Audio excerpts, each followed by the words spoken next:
I adore an older woman, and the world around me has begun to stir like a storm against the calm of my heart.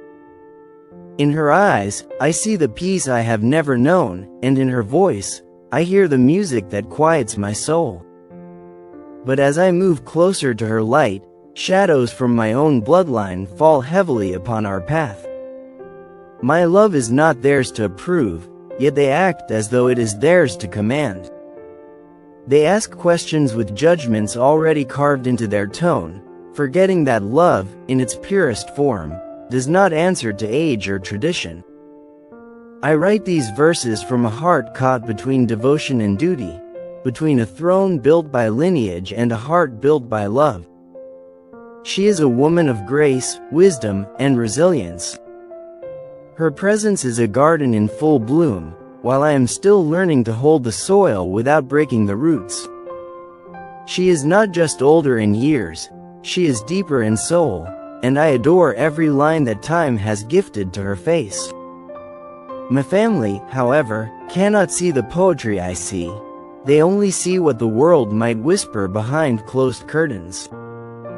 They remind me of royal expectations, of future heirs, of political alignments and image preservation. They forget that my heart is not a piece on their chessboard. They ask me to choose comfort over connection, but how can I when my comfort is this woman? Their interference comes in disguised concern, suggestions, silent disapprovals, long conversations behind my back. I do not blame them entirely, for tradition is a mighty voice, but I am not bound by history when my heart writes new pages. This older woman has become the rhythm of my morning prayers and the final thought before my eyes surrender to sleep. She teaches me without teaching, just by being, just by loving without chains. Her laughter has seen pain, and her silence has known storms, yet she remains gentle with my youth. It humbles me, and in return, I love her fiercely, as a man who has discovered that true beauty lies not in the newness of something, but in its endurance. Some nights, I sit beneath the desert sky and ask the stars if I am wrong. And always, I find the same answer. Stars do not ask the moon her age, they only shine beside her. I pen these poems in the hope that one day, those who doubt us will read and understand. That love is not measured by the calendar, but by the courage it takes to remain steady in a world that begs you to sway. She reads my poems and smiles, though I know she senses the weight they carry.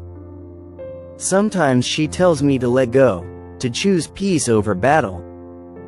But how can I let go of a woman who taught me how to breathe deeply in a palace of shallow air?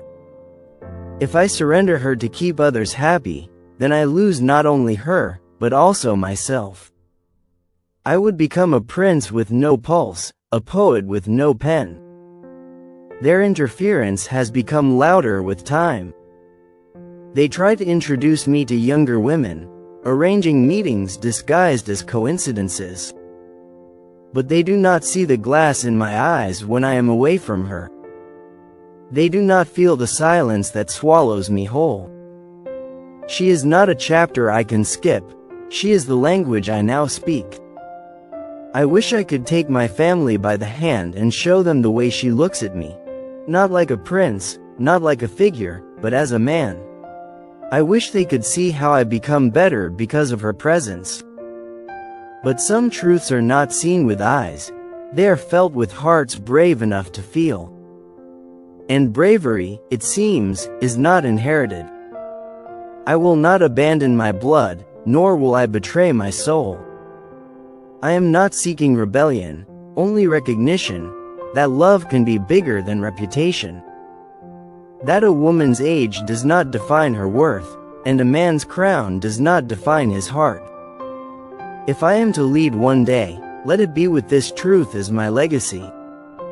Let the poets say what they must. Let the elders murmur from their gold-framed portraits. I will stand beside the woman I love, because the fire that burns for her is older than my name, and brighter than the crown they polished for me. I do not fear their whispers. I fear a life unlived. And so, I write. Not just to express, but to preserve. To honor her presence in my life with every syllable I spill. These words are not just poems. They are promises.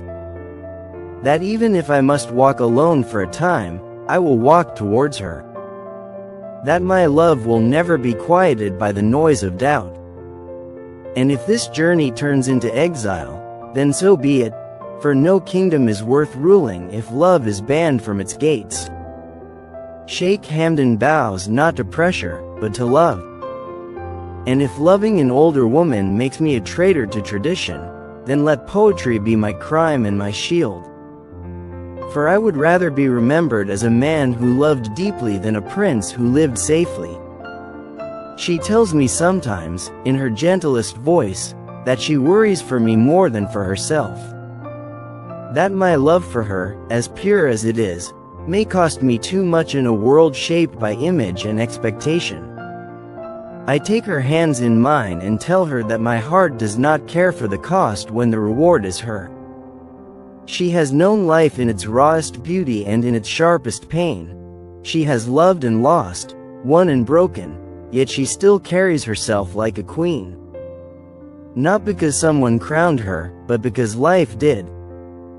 There is power in her patience, and grace in the way she listens.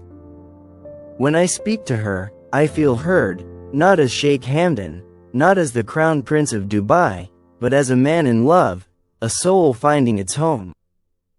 My family sees this connection as fragile, but they do not understand its roots. What they see as a momentary distraction is, to me, the only clarity I have ever known. I am not a boy chasing romance. I am a man anchored in a truth they cannot comprehend. I remember the first time I confessed to my sister that I adored this woman. Her face softened, but her words were careful. "Fazza," she said, "you are not wrong for loving her. But the world around you may not love her back." That night, I wept, not because I feared the world's rejection, but because I knew what it meant. That our journey would not be a path lined with roses, but one we would have to carve ourselves, step by trembling step. Sometimes I imagine a life away from all of it, away from royal duties, away from gilded ceilings and scripted smiles. A quiet home with her, where I can write without fear and love without interruption. A life where I wake beside her without worrying who disapproves. But I also know I was born into more than myself. And that means if I choose her, I must also choose the battle that comes with her. And I will, 1,000 times over. I do not write these poems to ask for approval. I write them to affirm the truth I hold inside. Every verse is an echo of my resistance, every line a shield against shame. I will not be silenced, not when the woman I adore has given me reason to sing. She has shown me that love is not always easy, but it is always worth it.